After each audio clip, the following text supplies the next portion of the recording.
Friends, welcome back. Here is our next case study number 4. Royal Bank of India is a public sector bank founded in the year 1964. So this case study is all about Royal Bank of India. This is what we have understood from this first point. But before going through this entire question, let's quickly go through the questions that are asked for us. See, here is our questions which we need to answer. As a statutory auditor of Samarth Limited, we need to identify where is this Samarth Limited came into picture. Identify the aggregate amount which should be reported under clause 9 of para 3 of CARO 2016 on account of utilization of term loans for the purpose other than for which they were obtained.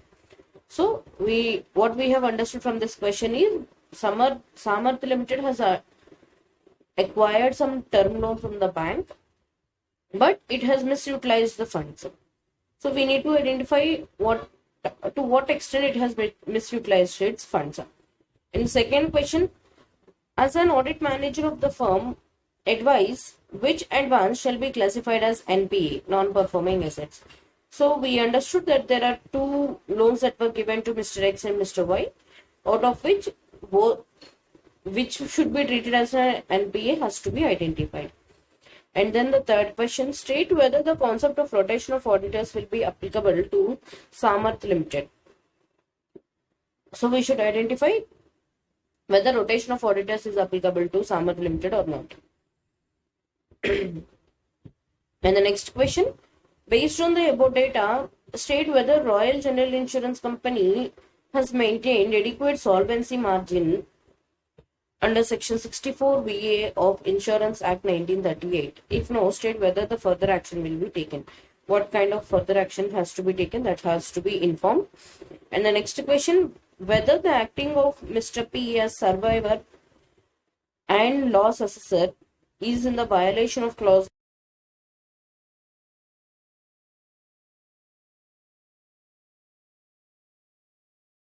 no, and whether it is general permission or special permission. And the next question, identify the type of reinsurance contract between Royal General Insurance and ABCD Insurance Company. So only after reading this case study only we can answer these questions. The next question is, AK and Co. write in not including a report on CARO in their statutory audit report. So whether we need to identify whether AK and Co. is auditor of company or the insurance company. I mean the private company or the insurance company. Accordingly, we should answer this question. So we should go back to the question or case study. Royal Bank of India is a public sector bank founded in the year 1964. The bank has 183 branches all over India as on 31st of March 2020. Total deposits of the bank on 31st of March 2019 was 50,000 crores. The motto of the bank is Royalty, License, Loyalty. The statutory auditors for financial year 1920 are PK and Associate Chartered Accountants. The audit manager of the firm, while reviewing advances, has noticed the following. The advance granted to Mr. X has been granted by state government. However, the said advance is overdue since November 2020. Even in the previous question, we identified that any guarantee given by the state government for any particular loan, and if such loan is overdue for 2 consecutive quarters, then such asset has to be treated as an NPA. Here in this first advance granted to Mr. X, this particular loan has been outstanding for 2 consecutive quarters. That is the first quarter of October, November, December, and the second quarter Jan, Feb, and March. So this is to be considered as an NPA. Hope this is one of the question that was asked in the MCQs.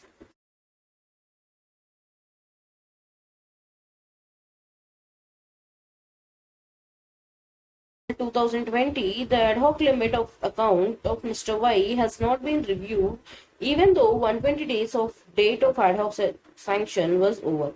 Okay, that's fine. Even if it is not reviewed, we can review within as and when we noticed this. So this is not an issue. It is just a reviewing of the sanction limit. So, till here we identified that Mr. X advances granted to Mr. X has to be treated as an NPA. And then the above advances have been granted by Meerut branch. However, this branch is not subject to concurrent audit. Okay, that's fine. The bank has also granted term loan of 20 crore to Samarth Limited, an unlisted company, as on 1st of February 2020. The sanction letter read as follows. The facility shall be used for repayment of unsecured loans of promoters amounting to 10 crore and towards development and construction expenses other than land cost of the company's new office to be situated in Faridabad, Haryana, amounting to 10 crores. So this is what how the company has to utilize this 20 crores has been given in the loan sanction letter. However, the company has utilized the facility as follows.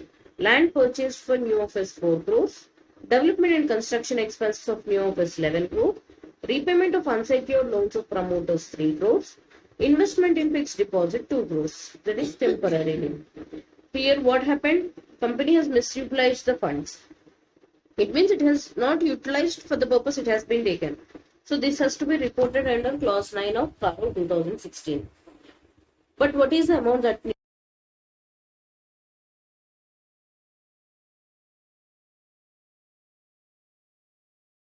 company has repaid only to the extent of 3 crores. So there is a misutilization to the extent of 7 crores. Also, there is a sanction of 10 crore towards development and construction expenses. However, the same has been utilized. So the misutilized amounting to 7 crore rupees, which need to be reported under clause 9 of CARO 2016. Even this is one of the MCQs which were given below.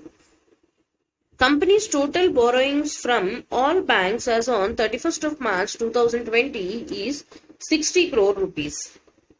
Why this information has been given? Because you might have observed that rotation of auditors has been asked in the MCQs. As if you want rotation of auditors to be applicable to a specified company, then such company should have a paid up share capital of at least 50 crores, or the borrowings from banks or financial institutions should be at least 50 crores. Since here the company has exceeded its 50 crores, Samarth Limited has exceeded its total borrowings from all banks of amounting to 50 crores. So rotation of auditors is applicable. See, the question has clearly given that the total borrowings from all banks is 60 crores, which is beyond 50 crores, and hence rotation is applicable. Hope we have answered 3 questions by now. Okay. Royal Bank of India is a parent organization 100% holding of Royal General Insurance Company Limited. The statutory auditors of Royal General Insurance are AK & Co Chartered Accountants, firm based in Mumbai. Brief financial information is as under. As on 31st of March 2020, value of assets 700 crores, amount of liability 415 crores, capital is 200.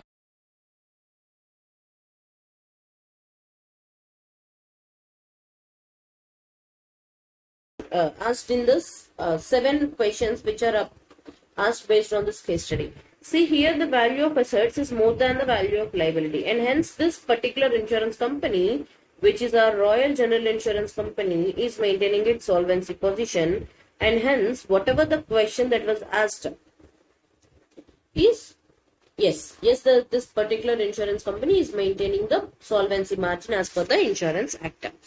So even the 4th question has been answered. We'll continue further. The Royal General Insurance has entered into reinsurance contract with ABC Reinsurance Company against the risk of fire only. ABC Reinsurance Company is one of the largest reinsurers in India. So we need to identify which type of reinsurance is this. This is a facultative reinsurance, because a facultative reinsurance will cover only a particular type of risk. Here, Royal General Insurance Company has reinsured its risk against fire only, and hence this is a facultative reinsurance. We have answered the 5th question as well. We'll continue further. Mr. P, partner in PK and Associates, also acts as survivors and loss assessors under Insurance Act 1938. However, he has not intimated or taken permission from the Council of Institute of Chartered Accountants of India. So there is no such kind of permission which is required, because this is permitted as per the general permissions which was given by the Council of Chartered Accountants of India. And hence Mr. P is right in not taking or not intimating the Council of ICAI. We'll continue further. AK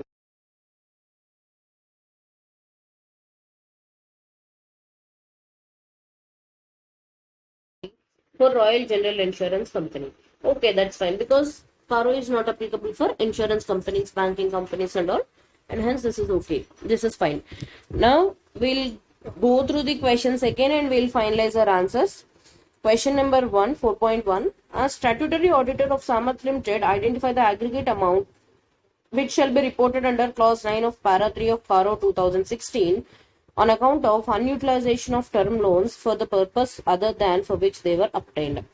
We identified that 20 crore term loan has been taken from bank, out of which 10 is for development and construction of a new plant, and the 10 is for repayment of unsecured loans of promoters. However, this company has misutilized 7 crore rupees as it has repaid only 3 crore rupees to the promoters. So 7 crores has been misutilized. So the correct option is option C, 7 crores. The next question, as an audit manager of the firm, advise which advances shall be classified as non-performing assets. We already identified that advances granted to Mr. X, which was guaranteed by the state government and is due for a continuous pay 2 consecutive quarters, and hence Mr. X, advances granted to Mr. X has to be treated as non-performing assets. So the correct option is option A. We'll go through this 4.3 question. State whether the concept of rotation of auditors will be applicable on Samarth Limited under section 139(2). Yes, it is applicable as the total borrowings exceeds 50 crore rupees. Option C is the right answer. Yes, since the total borrowings from banks exceeds 50 crore rupees. We'll continue further. Question 4.4.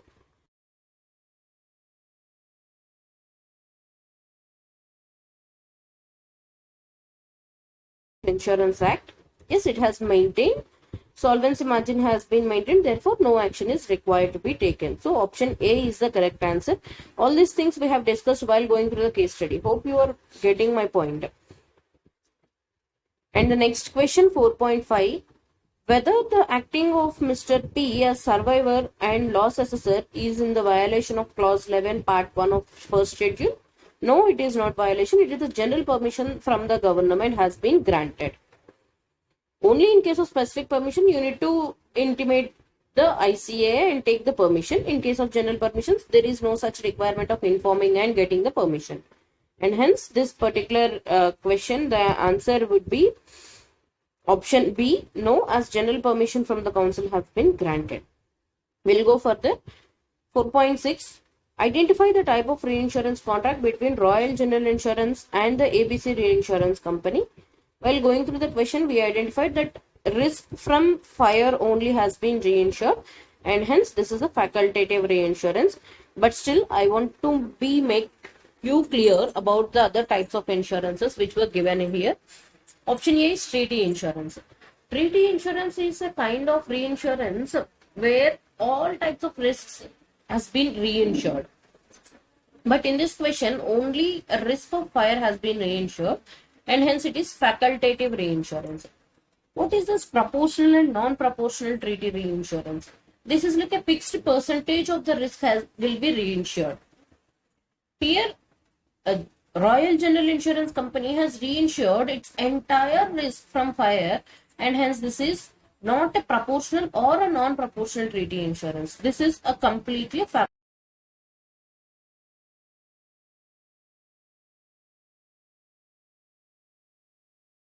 So, right in not including a report on Paro in their statutory audit report. First, you need to identify that AK and Co are the auditors of Royal General Insurance Limited. Since it is the auditor of an insurance company and Caro is not applicable to insurance company, this particular statutory auditor AK and Co is right in not including a report on Caro in its in its statutory audit report, and hence the correct option will be yes, since Caro is not applicable to the insurance company. Hope you are clear with this question. That's all for this question. This case study has been completed, and we'll meet in the next case study. If you find this video useful, please do like, share and subscribe. Share with your friends and colleagues and help them to revise as quickly as possible. That's all for today. Thank you for watching.